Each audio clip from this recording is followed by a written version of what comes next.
Good morning everyone. In today's class, we are going to discuss about two concepts. One is banker as well as the customer. First, we will see who is banker. Okay, the banker is one who accepts the deposit from the public. Okay, and also who provides the facility to the customer to withdraw their money in the form of check, demand draft, or debit card. Okay, so who will accept the deposit from the public and also who will provide the facility to the customer to withdraw their money is called as a banker. Hope you clear with the meaning of banker. Then we will see the very important concept, who is this customer. I think you everybody know the meaning of the customer. Why? Because we are the customer of one or another bank. Correct? No, the majority of the people are having a account in your bank. So definitely you will be the customer of the that particular bank. So customer is nothing but the person who is opening the account in the bank. Okay, who opens the account in the bank is called as a person, but there is a exception for this particular meaning. Okay, the exception will be there under duration theory. So duration theory is nothing but if you are opening the bank account, if you are not doing any transaction, then you are not called as a customer.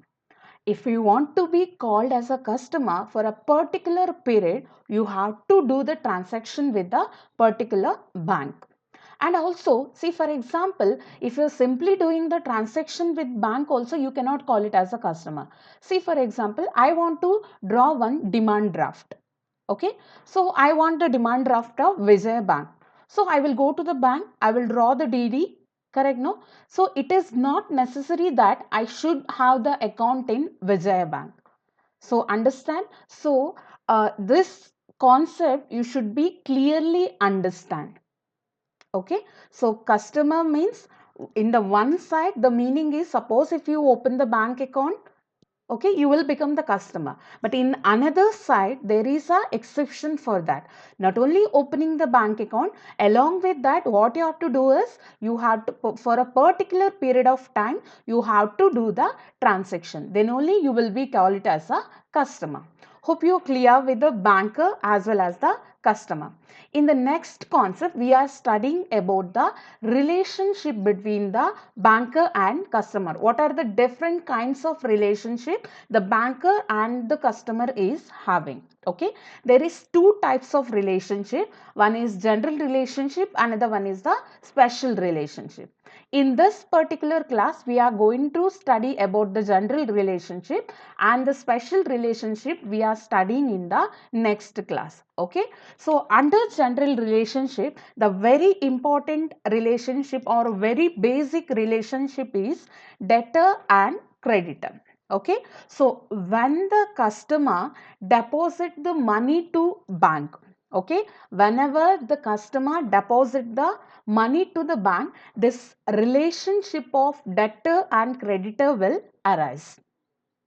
Understand? I know everybody is know the meaning of who is debtor and who is creditor. So here, when the customer is depositing the money to the banker, this is not the money of the bank. This is the money of customer. Why? Because after certain period or whenever the customer want the money, the bank should provide the facility to withdraw that money.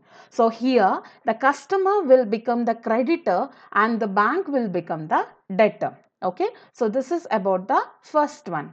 Second one, principal and agent. I think most of the people we are using this service. It's nothing but, say for example, I want to pay the my LIC premium. Monthly, I have to pay the LIC premium, or I have to pay my electricity bill or any kind of bill I have to pay. So what I will do, instead of making every month payment, I will give one standing instruction. So standing instruction is nothing but, in written I am giving some instruction to my bank by saying that every month this much amount of money please transfer to my LIC premium account. Okay, so here in this particular situation, the relationship of principal as well as the agent will arise. Here, the customer is a principal. Why? Because the banker is doing the work on behalf of the customer. Correct. My bank is paying my electricity bill on behalf of me.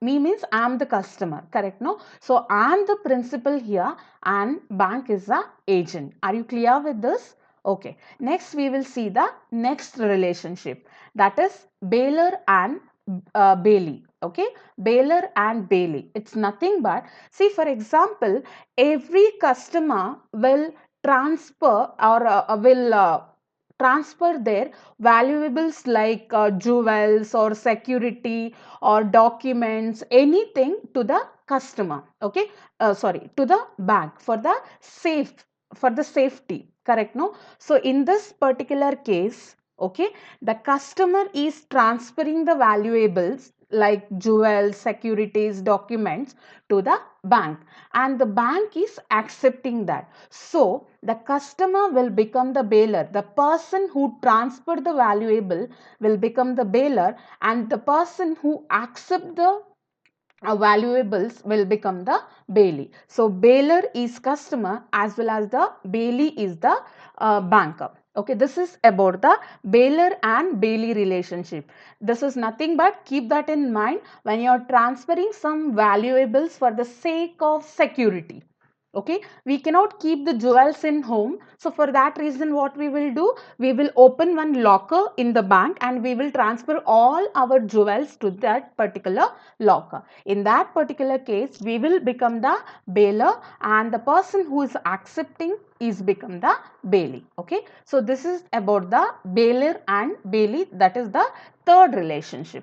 The next one, pawner and pawnee, it's also called as a pledger or pledgee. Okay, see, for example, if you are pledging, okay, or if you are transferring some valuables, okay, some valuables or some document for the sake of getting loan.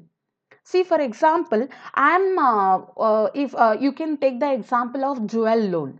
Okay, jewelry loan. So what I will do, whatever whenever necessary, whenever I want the money, so I will transfer, or I will pledge my jewels with the bank and I will take the money. Correct? No. So that is called as a pawner. I mean, the person who transfers the jewel is called as a pawner, and the person who accept the jewels and give the money is called as a pawnee. So the customer is a pawner and a banker is a pawnee here. Okay, after certain period, suppose if I repay the money, it is a duty of the pawnee to return the valuables whatever I pledged. Okay, so that is a very important concept. Why? Because in case of pawner and pawnee, the ownership of that particular valuables still in hand of the customer. Okay, next one, mortgager and mortgagee. See, this is a case where if you are taking the loan,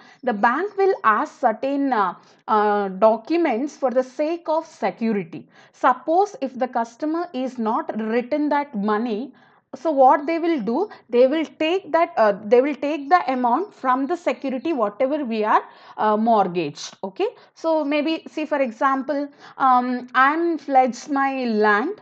Okay, I am pledged my land, and by after pledging the land, on the basis of that I borrowed the loan. Okay, so this is called as a mortgager and mortgagee. Here, as I am pledged, I mean, as I am mortgaging my property, so I will become the mortgager and the bank is accepting that mortgage concept, so the bank will become the mortgagee. Okay, so customer is a mortgager and the bank is a mortgagee. Then the next one, banker as a trustee. This particular point is connected with the previous 2 points, that is pawner and pawnee, mortgager or mortgager and mortgagee. Why? Because we have some trust on bank, on the basis of that only we are transferring, correct? No, we are transferring our valuables to the bank. You understand? So in this particular case, banker will act as a trustee. because even it is our property, it is a duty of the banker to take care of that. See, for example, I told under Pawner and Pawnee, I am transferring my jewels. I feel like in home it is not safety, so safe. So for that reason, what I will do, I will transfer my jewels to my locker. So why I am transferring? I have a trust that the banker will what secure my jewels. Okay, so it is a duty of the banker that he should give 100% concentration to protect the property or whatever it is the transferred from the customer. Okay, so we studied about banker as a debtor as well as the creditor, pawner pawnee, agent principal, mortgager mortgagee, pledger pledgee, as well as the banker as a trustee. Okay, so this is about the relationship of banker. Okay, relationship of that to general relationship between the banker as well as the customer. Okay, so in the next class we are going to study about the special relationship. Okay, hope you are clear with the concept. Thank you so much for watching this video. Have a nice day. Thank you.